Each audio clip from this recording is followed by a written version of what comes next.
Hello everyone, welcome back to my channel ND education. आज की video में मैं हिंदी यूपीएसआई प्रीवियस ईयर के सीरीज़ में हिंदी के 40 क्वेश्चंस का डिस्कशन करूंगी, जो कि 14 नवंबर 2021 शिफ्ट थर्ड में हुआ था।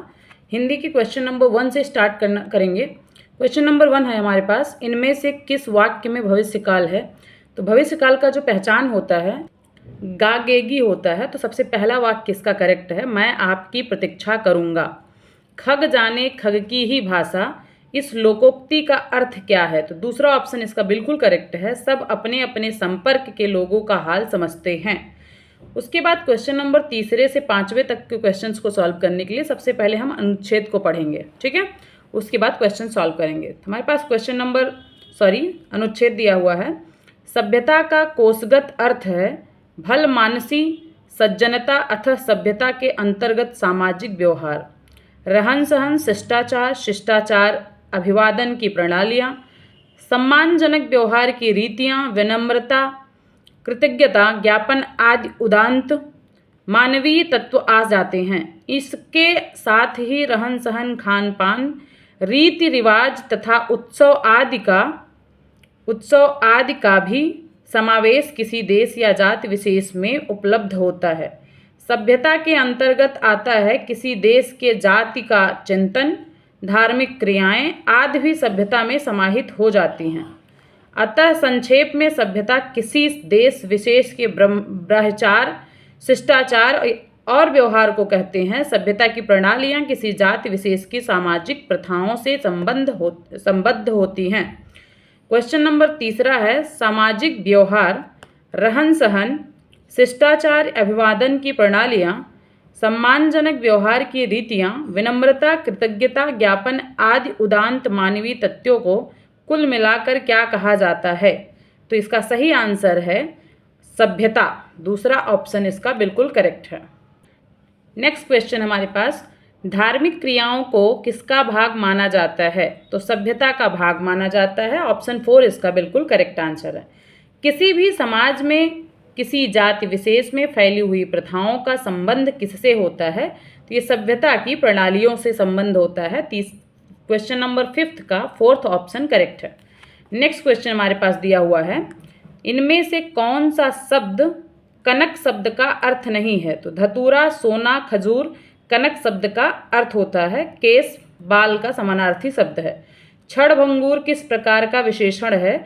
तो क्षणभंगुर कालबोधक विशेषण है। कालबोधक मतलब जो समय बताता हो, तो क्षणभंगुर समय से रिलेटेड शब्द है। परोपकार शब्द में कौन सा उपसर्ग है? तो परोपकार शब्द में पर उपसर्ग है। उसके बाद क्वेश्चन नंबर 9 है, लिखित का विलोम शब्द क्या है? तो लिखित का विलोम शब्द मौखिक होता है। पहला ऑप्शन सही है। इनमें से स्त्रीलिंग शब्द कौन सा है? तो स्त्रीलिंग शब्द जो है वो व्याख्या है। ऑप्शन 4 बिल्कुल करेक्ट आंसर है। कीर्तिलता किस भाषा की रचना है? तो अपभ्रंश भाषा की रचना है कीर्तिलता। थर्ड ऑप्शन करेक्ट है।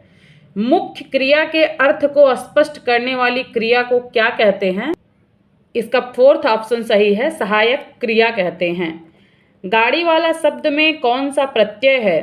तो वाला जो है वो प्रत्यय है, पीछे लगा हुआ है। गाड़ी एक अलग मीनिंगफुल वर्ड है। संभव है कि कल हमारा परिणाम निकलेगा, इस वाक्य में क्रिया किस काल का बोध करा रही है? तो ये संभाव्य भविष्यत मतलब संभाव्य भविष्य काल की बोध करा रही है क्रिया, ठीक है। नेक्स्ट क्वेश्चन है, अंकुश न मानना मुहावरे का अर्थ क्या है? तो अंकुश न मानना मुहावरे का अर्थ है न डरना। क्वेश्चन नंबर 15 का सही आंसर है पहला। सूरदास की कृतियों की भाषा कौन सी है? तो ब्रज भाषा है सूरदास की कृतियों की। केंद्रीय हिंदी निदेशालय की पत्रिका का नाम क्या है? तो भाषा उसका सही आंसर है। सर्वोपरि का सही संधि विच्छेद कौन सा है? तो सर्वोपरि का सही संधि विच्छेद सर्व धन उपरि, पहला ऑप्शन सही है। मैंने आहुति बनकर देखा, यह प्रेम यज्ञ की ज्वाला है। यह उक्ति किस रचनाकार की है? यह उक्ति जो है अज्ञेय की है। इसका सही आंसर है 4th अज्ञेय। डॉक्टर साहब कितनी देर में आएंगे, इस वाक्य में किस प्रकार के क्रिया विशेषण का प्रयोग हुआ है? तो कालवाचक, कितनी देर में, समय के बारे में पूछा गया है, तो दूसरा ऑप्शन सही है। बात बोलेगी के रचनाकार कौन है? तो शमशेर बहादुर सिंह बात बोलेगी के रचनाकार हैं। नेक्स्ट क्वेश्चन हमारे पास है, यहाँ प्रदर्शित वस्तुएं, एक मिनट, यहाँ प्रदर्शित वस्तुओं को छूना मना है, यह किस प्रकार का वाक्य है? निषेधवाचक वाक्य है, क्योंकि मना निषेध कर रहा है, तो दूसरा ऑप्शन सही है। मिनट्स का हिंदी पर्याय क्या है? तो कार्यवृत्त। हिंदी पर्याय मतलब हिंदी में मीनिंग पूछा जा रहा है, तो मिनट कार्यवृत्त। जिस समास में दोनों पदों के माध्यम से एक विशेष यानी तीसरे अर्थ का बोध होता है, तो वह किस प्रकार का समास कहलाता है? तो उसे हम बहुब्रीहि समास कहते हैं। पहला ऑप्शन इसका सही है। इनमें से किस वस्तु का बहुवचन इनमें से वस्तु का बहुवचन क्या होगा? तो वस्तु का बहुवचन वस्तुएं होता है। सही वर्तनी वाला शब्द कौन सा है? तो समिति, ये जो लिखा हुआ है, ये तीसरा ऑप्शन बिल्कुल करेक्ट है। इनमें से कौन सी भाषा भारतीय संविधान की 8वीं अनुसूची में शामिल नहीं है? तो सिंधी, कन्नड़, नेपाली शामिल है, तुलु जो है 4th ऑप्शन नहीं शामिल है। अगला क्वेश्चन है, रौद्र रस का अस्थाई भाव क्या होता है? इसका करेक्ट आंसर है क्रोध। हिंदी साहित्य के लिए प्रथम व्यास सम्मान किन्हें प्राप्त हुआ है? रामविलास शर्मा, ऑप्शन 4। जिस पर आक्रमण न किया गया हो, इस वाक्य के लिए सही वाक्य कौन सा है? तो इस वाक्य के लिए सही वाक्य है अनाक्रांत। आज मुझे बहुत काम है, इस वाक्य में बहुत किस प्रकार का विशेषण है? तो परिमाणवाचक विशेषण है बहुत। अगला क्वेश्चन है, यह मेरी पुस्तक है, यह मेरी पुस्तक है, इस वाक्य में कौन सा कारक है? तो ये संबंध कारक, क्योंकि मेरी पुस्तक का संबंध मुझसे है, पहला ऑप्शन सही है।